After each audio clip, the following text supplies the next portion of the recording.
Mesdames, Messieurs, bonjour. Il est midi. Les titres de ce grand journal.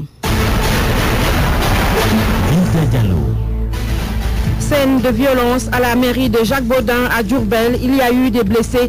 Notre reporter sera en ligne.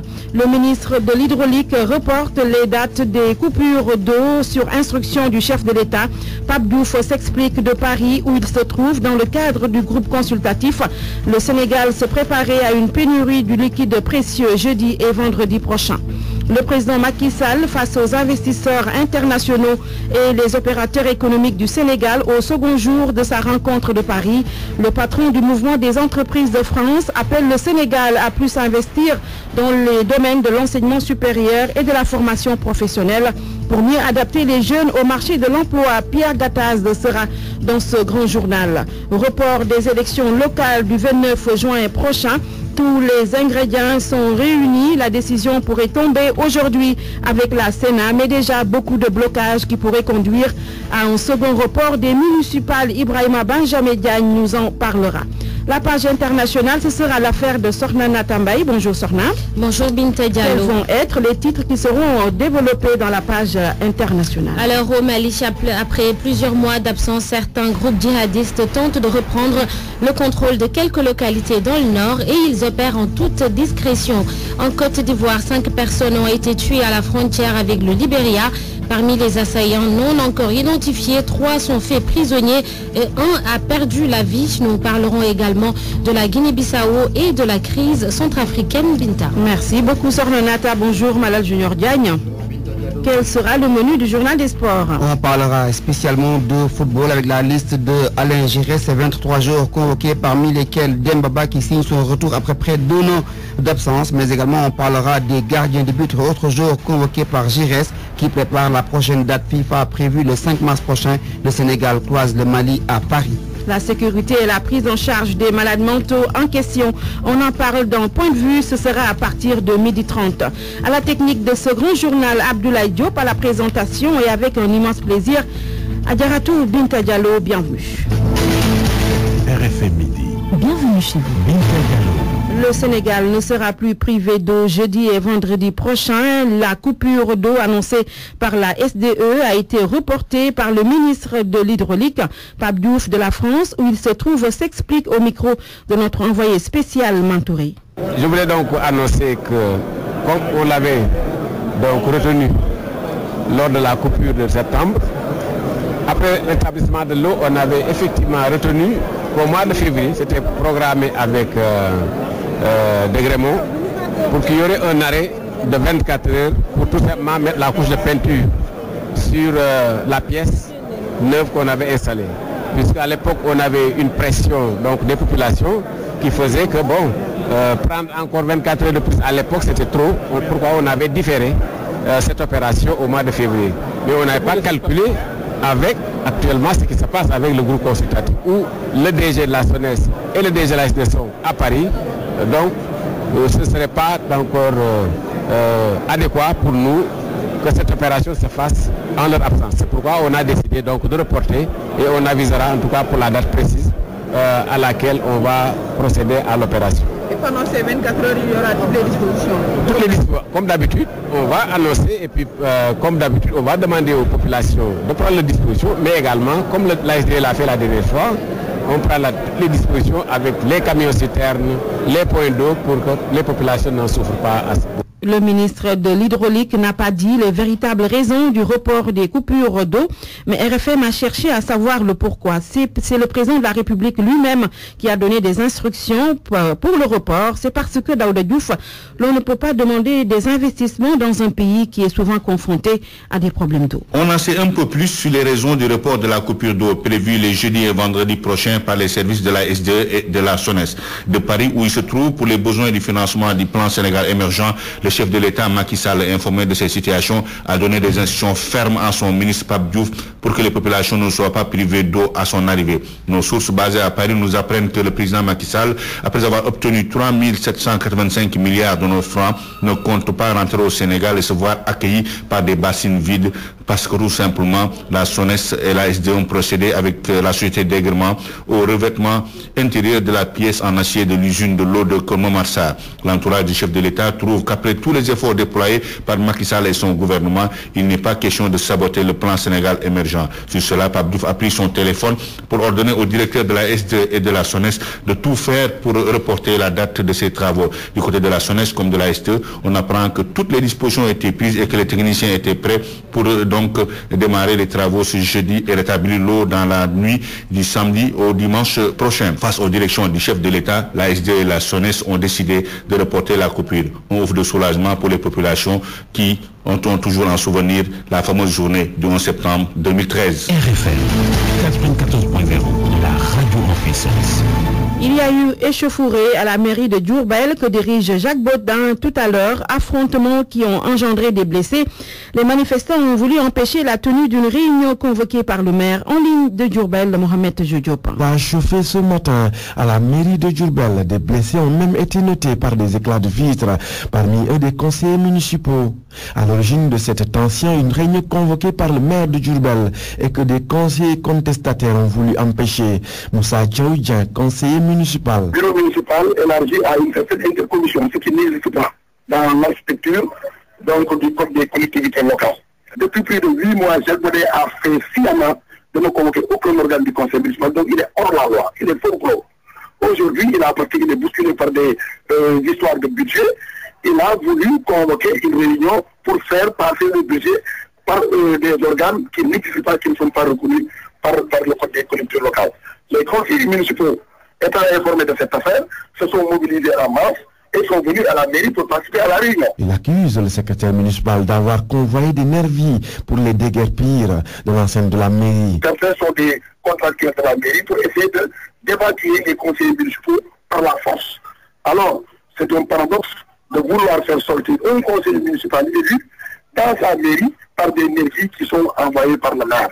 Donc c'est ce qui a fait éclater en tout cas une certaine violence. Le secrétaire municipal ne souhaite pas réagir publiquement pour le moment, mais Billy Mandjaï n'exclut pas au téléphone une action en justice. Selon lui, il a été abreuvé d'injures par ses conseillers et sa secrétaire a été blessée et évacuée à l'hôpital. Mohamed Diop, RFM. Il est 13h07 à Paris. Le président Sall a fait face au second jour de sa rencontre avec le groupe consultatif de Paris, avec les investisseurs étrangers et les opérateurs économiques du Sénégal. Le chef de l'État l'a dit, il est facile d'investir au Sénégal, pas de goulot d'étranglement, entre autres.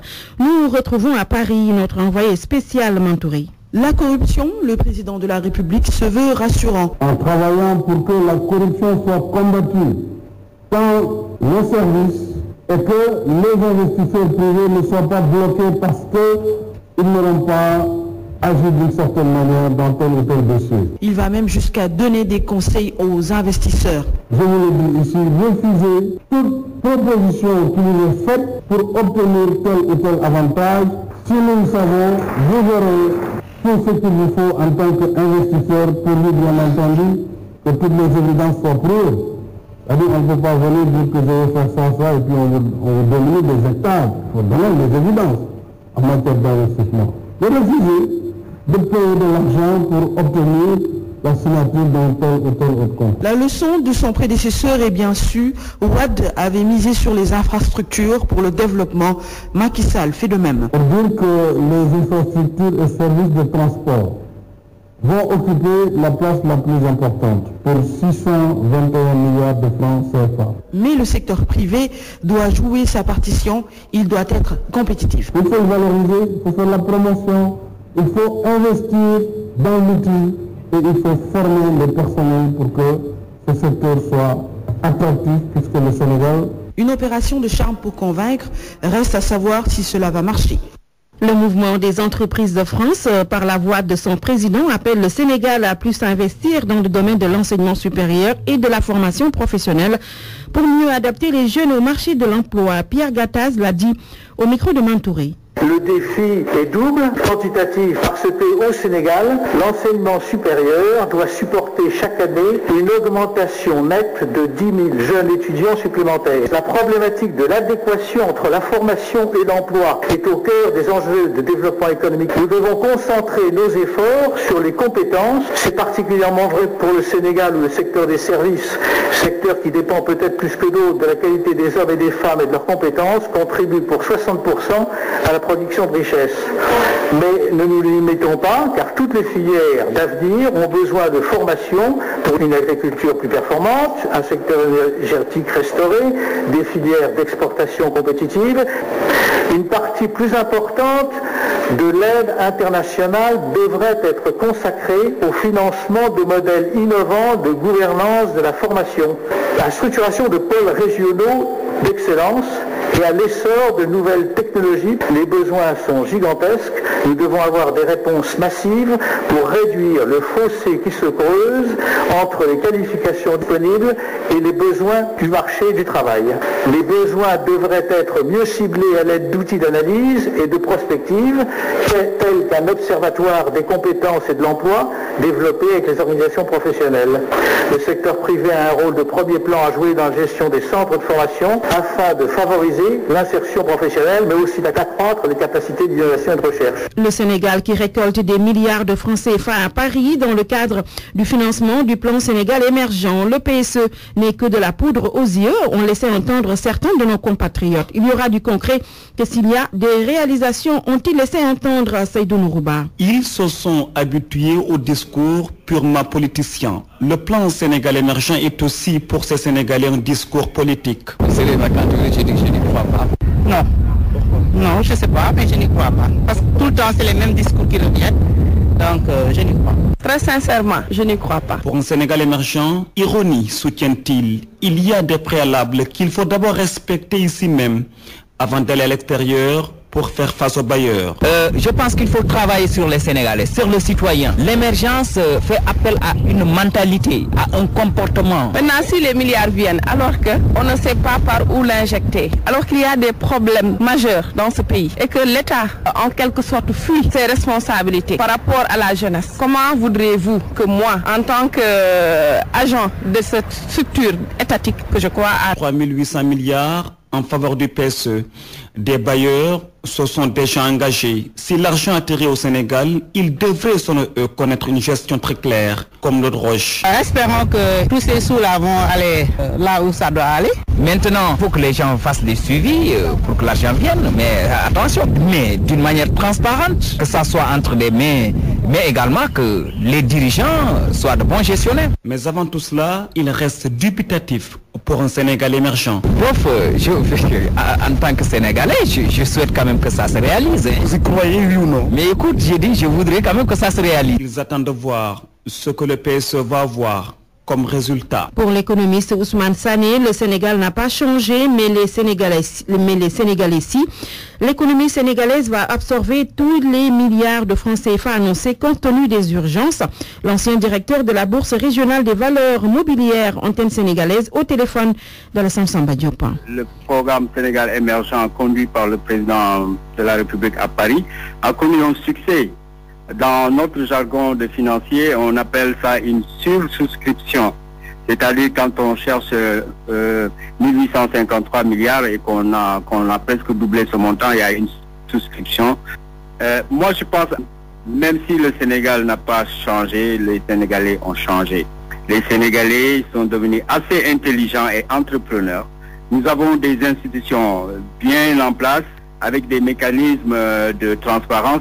Et tout le monde est conscient qu'il faut accélérer, que les mécanismes de transparence ne doivent pas retarder l'exécution de la commande publique. Compte tenu de tout cela et des enjeux, parce qu'il y a une attente forte des populations, je pense que nous pouvons absorber ces milliards-là autour des projets. Parce que si vous regardez les projets qui sont principalement concernés, il y a les infrastructures, il y a l'agriculture, il y a les technologies de l'information et de la communication, et donc à la santé, etc., qui sont tous des secteurs à urgence.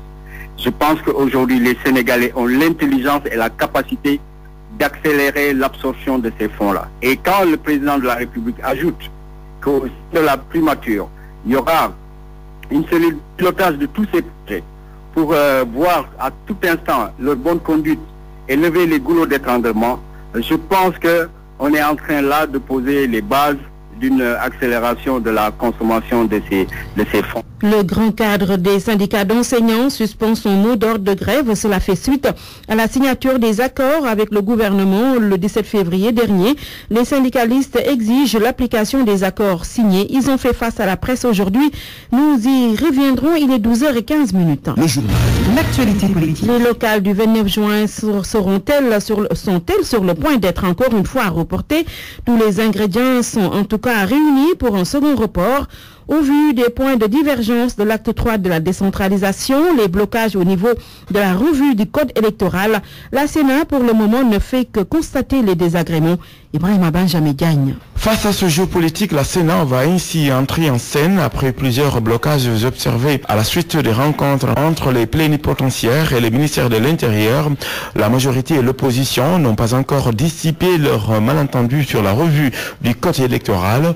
Un sérieux malentendu qui risque de foirer tous les travaux entamés pour une refonte des dispositions actuelles organisant les élections. Ces impairs ne concourent pas à la bonne tenue du scrutin prévu officiellement le 29 juin 2014. À cela s'ajoutent les positions divergentes sur le nouveau code des collectivités locales. Par ailleurs, il n'y a pas assez de concentration pour répondre aux principes d'organisation d'élections libres, fiables et transparentes. Avec ces réformes tous azimuts, comme en attestent les polémiques autour de l'avant-projet et le rapport présenté par la CNRI, ce n'est pas tout. Juin est un mois surchargé d'événements.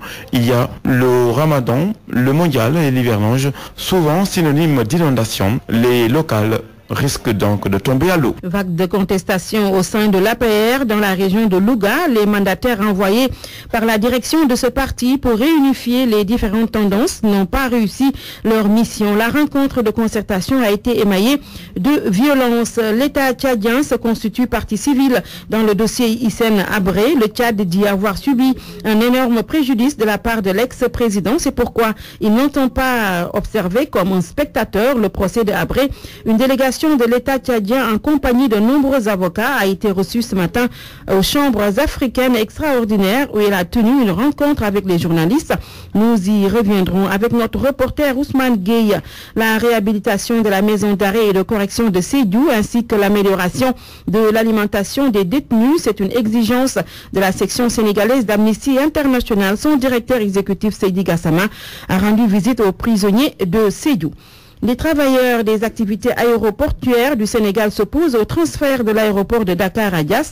Ils l'ont fait savoir au cours d'une assemblée générale aujourd'hui. C'était en présence de notre reporter Mamadou Mohamed Ndiaye. Le transfert de l'aéroport Léopold Sédar Senghor vers Diass plonge le syndicat de personnel des activités aéronautiques du Sénégal dans une zone de turbulence. Ousmane Sibi et ses camarades du SYMPA déplorent d'abord leur non-implication dans le comité chargé du transfert. Associés, impliqués, association, implication. On ne parle pas d'adjoint. On ne veut pas être adjoint. Face à ce transfert envisagé, équations et interrogations animent ces agents aéroportuaires. Quand nous serons à Diass, que seront les travailleurs au niveau de Diass?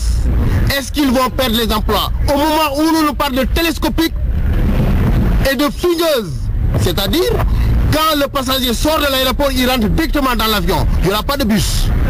Que deviendront ces chauffeurs? Que deviendront les gardiens? Que deviendront les agents de prestation? Que deviendront?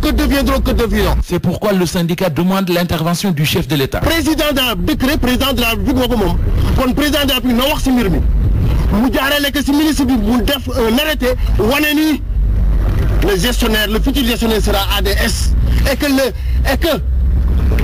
emploi yëpp dans les maintenir. Quand je parle d'emploi, même qui nous recrute taille, on va le maintenir.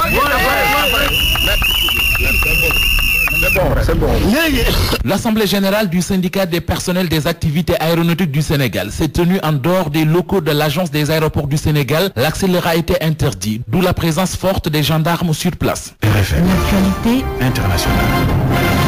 C'est avec Sornana Tambaï, Mali. Le retour de quelques djihadistes dans le nord inquiète les autorités locales. Et déjà en fin de semaine, des hommes armés sont entrés dans une localité en tirant des coups de feu en l'air. Les djihadistes veulent reprendre possession des zones abandonnées d'Aoudé Diouf. Depuis dimanche soir, des hommes armés sont entrés à Bamba, c'est dans le nord du Mali, en tirant des coups de feu en l'air. Cela pour effrayer les populations. Les actes de violence se multiplient ces dernières semaines dans cette région et visiblement les djihadistes reprennent possession des zones et des lieux abandonnés en 2013. On apprend que les combattants d'Ansar Dine et d'Aqmi se réorganisent. D'ailleurs, ces dernières semaines, ils se déploient essentiellement en moto. Ils sont revenus dans l'ancien fief d'Abou Zaïd, la vallée et le village d'Ahmed Tetaï. Ils menacent les familles en leur demandant d'être avec eux ou de partir. D'ailleurs, certains fuient vers l'Algérie. Selon une source militaire, la réinstallation des djihadistes dans le nord du Mali se fait en toute discrétion.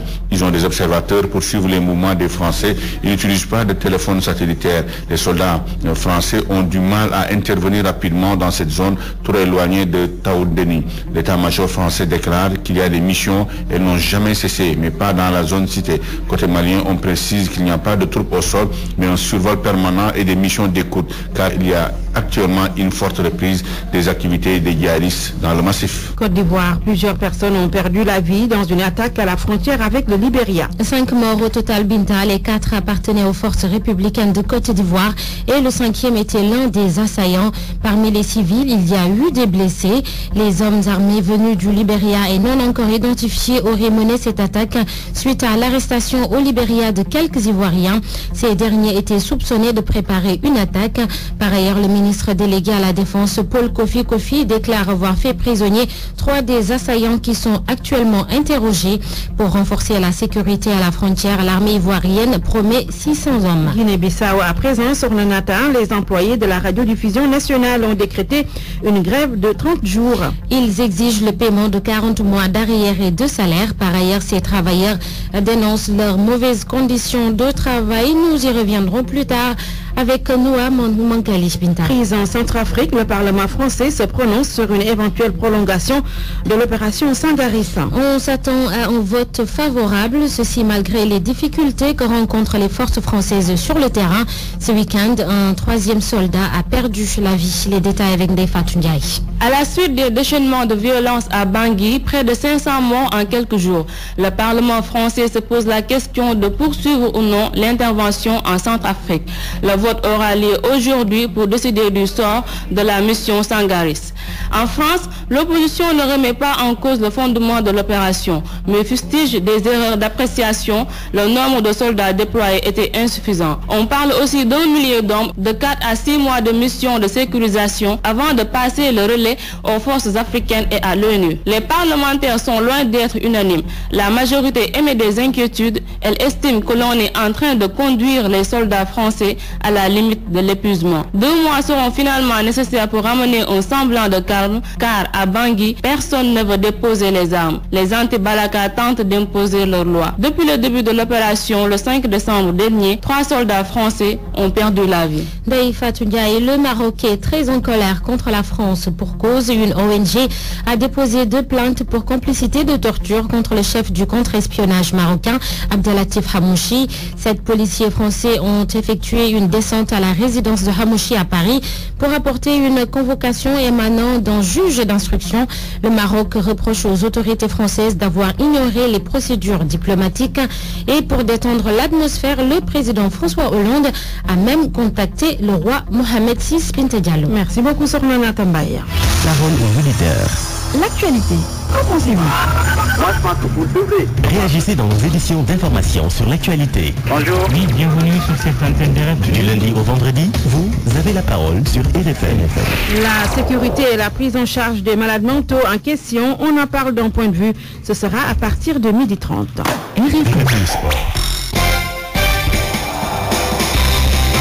Bonjour Malade Junior Diagne. Bonjour Binta Diallo. Football, Dembaba de retour en sélection. Le buteur des Blues de Chelsea de retour en sélection après près d'1 an d'absence. Sa dernière apparition remonte à la rencontre Sénégal-Angola qui a eu lieu en mars 2013 à Conakry. Pourquoi Dembaba est de retour en sélection? Alain Giresse, qui était face à la presse ce matin, s'en est expliqué au micro de Soda Cham. C'est vrai, quand il y a une accumulation de situations, ça crée de l'agacement, de la nervosité, des chamboulements, voilà. Donc il faut comprendre aussi ce genre de situation.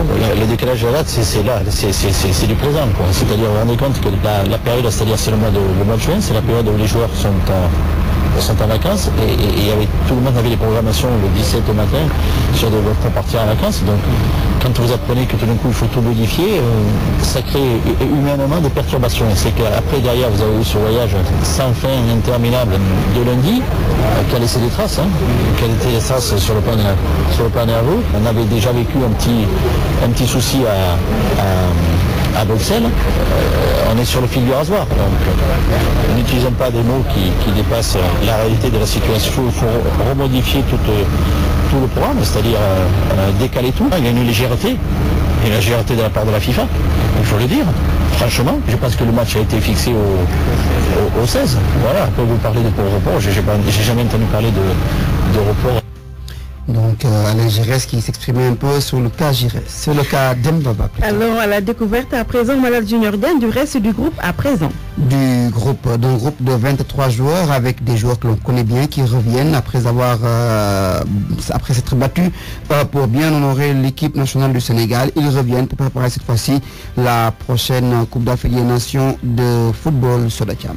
À l'exception de Dembaba, Lys Gomis et Mambiram Diouf, le sélectionneur national Alain Giresse convoque le même groupe. Selon lui, le travail doit être une continuité de ce qui a été fait à Casablanca. Est-ce qu'il fallait modifier ce groupe qui a démontré un certain niveau de performance, qu'il faut continuer à valoriser, qu'il faut continuer à faire progresser. Donc ce match-là, comme qu'il est le seul de l'année 2014 en termes de match de préparation, c'est important de se retrouver avec la quasi-totalité de ce groupe. Également aussi, en ayant fait ma tournée au mois de janvier, se rendre compte qu'il n'y a pas beaucoup de joueurs qui ne sont jamais venus, qui sont susceptibles de rentrer dans ce groupe. Donc voilà tout simplement la raison qui fait qu'on est quasiment sur un moment groupe. Les sélections africaines ont du mal à avoir de bons gardiens de but au niveau international, d'où la nécessité pour Giresse de faire appel à Lys Gomis de Torino Football Club. Là aussi, il faut étoffer le secteur gardien de but. Lys en fait partie. J'ai pu le constater à l'entraînement, rencontrer ses entraîneurs et vanter tous ses mérites. Et qui plus est, il commence à prendre un petit peu de maturité pour le poste de gardien de but. C'est important. Donc c'est bien aussi de le découvrir et que lui découvre l'équipe nationale. Ça peut, espérons, être un plus dans ce secteur. Un match amical qui va servir au staff technique des Lions de révision générale des gants avant le début des éliminatoires de la prochaine Coupe d'Afrique des Nations. Alain Giresse veut ratisser large. Il va falloir jouer très fin pour pouvoir espérer mettre en place un match. Donc nous allons évidemment travailler à tout cela pour que demain notre programme face aux échéances puisse avoir une certaine dimension de préparation. Les Lions vont livrer leur première séance d'entraînement le lundi 3 mars, puis mardi 4 mars dans l'après-midi et le mercredi 5 mars, le match à 19h et 18h, heure de Dakar. Sodacham, un nouveau gardien de but en équipe nationale. Il s'appelle Lys Gomis, il a 23 ans, il est né en Italie, mais il a opté pour les couleurs sénégalaises à Livounkan. Lys Gomis, 1m86, 78 kg. Il est né le 6 octobre 1989 à Cuneo, en Italie. Gardien de but à Torino, il a fait l'Ascoli en série B italienne où il a joué 6 matchs l'année dernière. Il est passé par Casali, Espal. Giresse a fait appel à lui pour renforcer un secteur clé de sa défense. En sélection, il aura l'occasion de grandir à côté de gardiens comme Bouna Koundoul et Sidat Sarr, préparateurs des portiers en équipe nationale. Sa venue va lui permettre également d'avoir une expérience internationale. Nous terminons à présent avec les huitièmes de finale aller qui se poursuivent de la Champions League européenne. Ce soir, 2 rencontres au programme. Zénith Saint-Pétersbourg contre l'équipe de Borussia Dortmund. Olympiakos Lépiré contre Manchester United.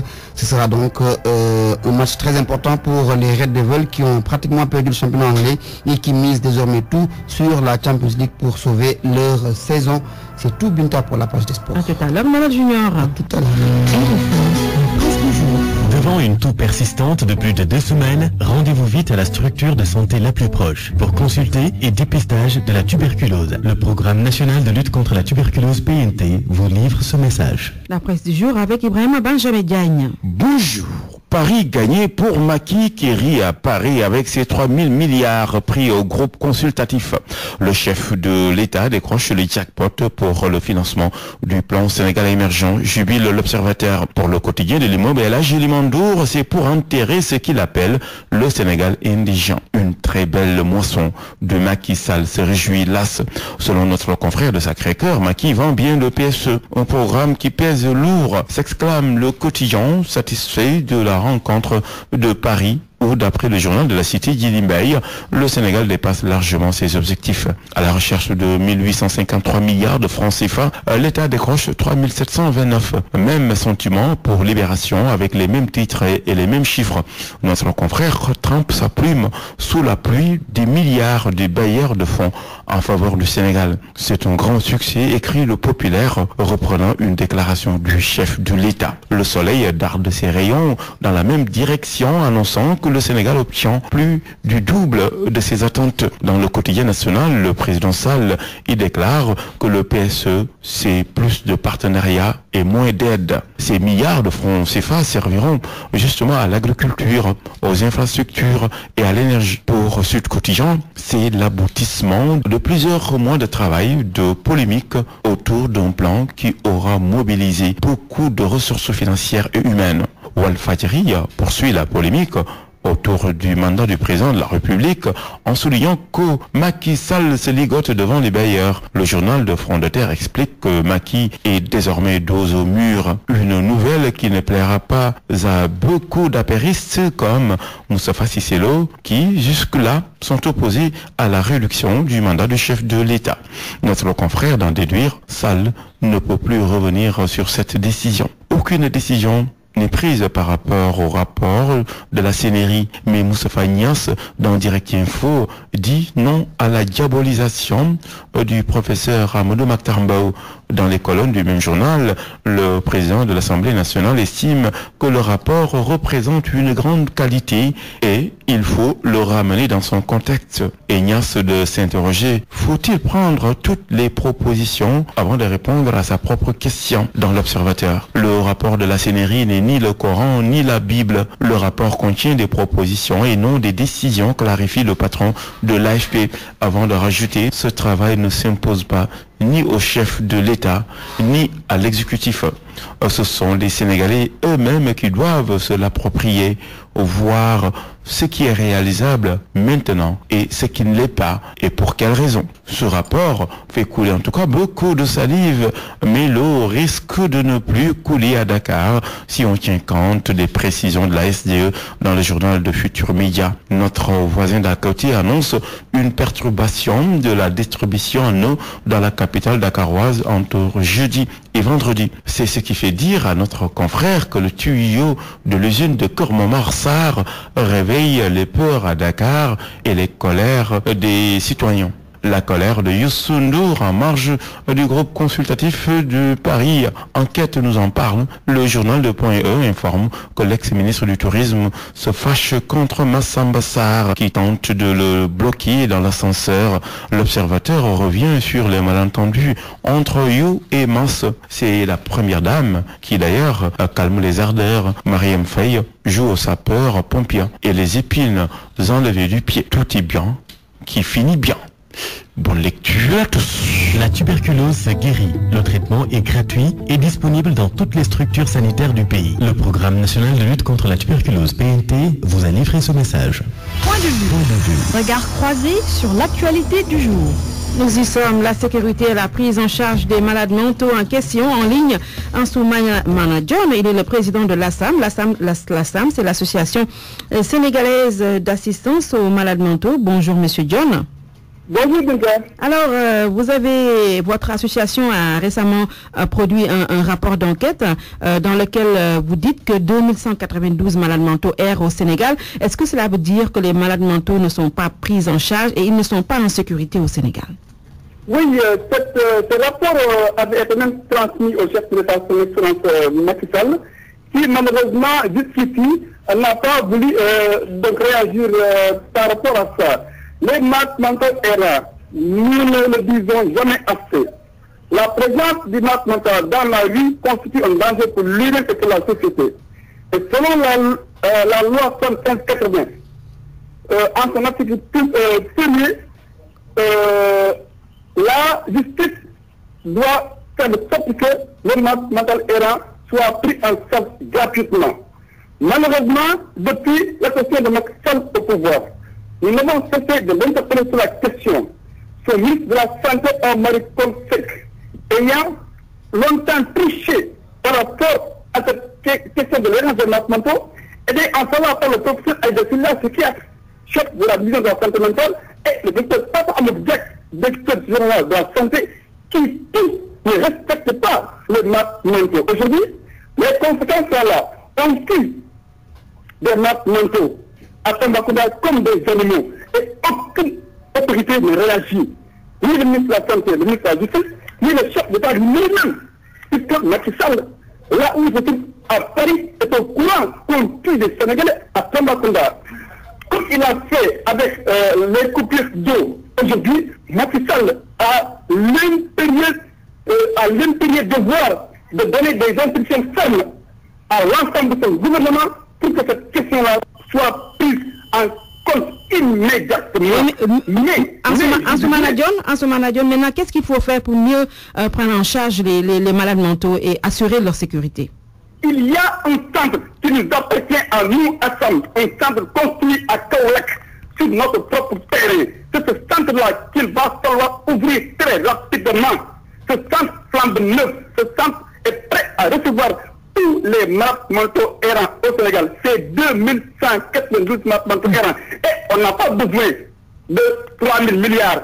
On a juste besoin de moins 2 milliards, je dis bien, de moins 2 milliards pour la prise en charge de ces malades mentaux errants. Aujourd'hui, tout le Sénégal est à Paris. Et je félicite Macky Sall pour sa prestation devant les bailleurs de fonds. Mais aujourd'hui, nous, Assam, nous, en ce moment, je suis en face de Macky Sall pour 1 milliard de francs. Que Macky Sall respecte les malades mentaux, qu'il respecte le peuple sénégalais, qu'il a porté au pouvoir pour régler ces problèmes. Aujourd'hui, c'est toute la population de Tambacounda, c'est le gouverneur de Tamba, c'est le préfet de Tamba, c'est les Sénégalais qui sont déboussolés, c'est les Sénégalais qui ne savent plus à quelle autorité se vouer. À Macky Sall, je dis bien, de prendre ses responsabilités lui-même face à la démission de son gouvernement, puisqu'on ne sent pas de gouvernement. Merci beaucoup. Il n'y a aucun ministre qui s'intéresse à cette question. Merci beaucoup, Ansoumana Dione. On va se retrouver pour la version Wolof tout à l'heure. En ligne également, Maître Massorna Kane, il est avocat, président de SOS Consommateurs, donc consumériste. Monsieur Kane, bonjour. Oui, bonjour. Alors, Ansoumana vient de le dire, il y a 2192 malades mentaux qui errent au Sénégal et malgré les promesses de renforcement des structures, des infrastructures, on a comme l'impression que rien n'est fait, monsieur Kane, au vu de ce qui s'est passé à Tambacounda. Oui, je dois d'abord féliciter Ansoumana pour son combat courageux et sa détermination, parce que ça fait longtemps qu'Ansoumana est engagé dans la défense de ces malades mentaux. Comme le nom l'indique, ce sont des malades. Ils doivent être pris en charge, ils doivent être soignés. Et ce qui se passe à Tambacounda est inacceptable, parce que on a le sentiment que devant cette tuerie en série, parce qu'en fait c'est des assassinats en série. C'est des assassinats en série, et on a appris même ce matin qu'il y a une tentative qui a été avortée. Donc devant l'ampleur de ce phénomène, de ces assassinats en série, on est vraiment préoccupé par le fonctionnement des services publics, notamment des services de sécurité. Je pense que on n'a pas mis les moyens qu'il faut pour enquêter sur cette question-là, parce que ces assassinats sont effectués dans un périmètre qui n'est pas très grand, parce que c'est à Tambacounda même, et je pense qu'une bonne enquête aurait permis de faire la lumière sur ces assassinats. Maintenant, il faut des moyens, il faut utiliser des moyens pour ça.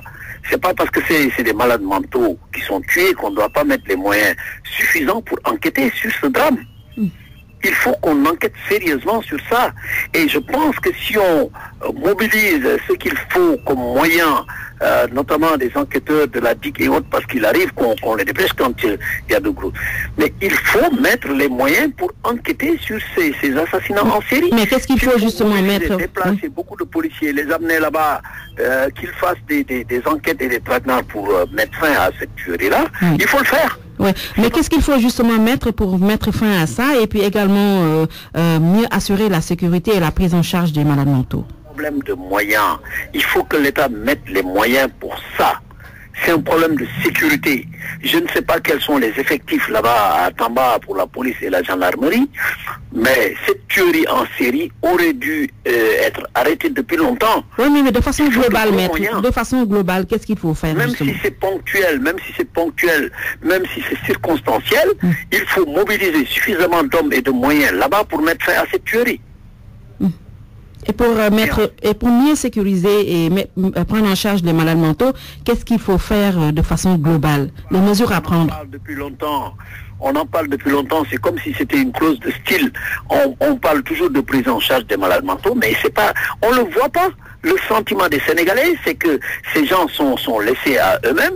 Ils errent ils sont en train de errer dans les villes et dans les artères. C'est inacceptable, c'est inhumain. C'est inhumain, surtout dans un pays de croyants. Donc il faut vraiment mettre les moyens pour les prendre en charge. Voilà. C'est uniquement un problème de moyens. De moyens humains, de moyens matériels, etc. Il faut les prendre en charge. Il y a la SAM qui a récemment réclamé la mise en place d'un fonds national de solidarité pour une prise en charge efficace de cette couche vulnérable. Est-ce que ça va faire l'affaire, maître? Pourquoi un fonds? Tout le temps on parle de fonds. Mais et le budget de l'État, il sert à quoi? Pourquoi créer des fonds, essayer de lever encore des taxes pour telle ou telle chose? Non, c'est le budget de l'État qui doit prendre en charge. Il faut une volonté politique.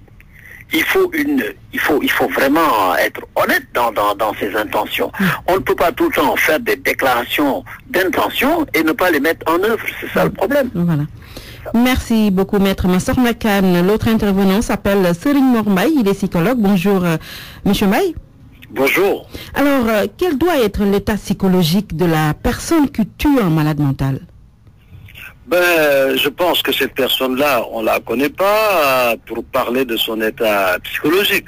Ce qu'on sait, c'est que depuis de nombreuses années, nous avons dans toutes les artères de notre pays des personnes errantes, de santé mentale fragile, qui sont en situation de rupture avec des familles qui sont très pauvres, qui sont démunies, qui les ont amenés à l'hôpital, combien de fois à l'hôpital psychiatrique, et de guerre lasse qui les abandonnent, et ceux-là, ils sont tués de plusieurs façons. Ça a l'air plutôt de meurtre rituel, mais souvent demander aux sapeurs-pompiers combien de malades mentaux ils ramassent, de cadavres de malades mentaux ils ramassent par année.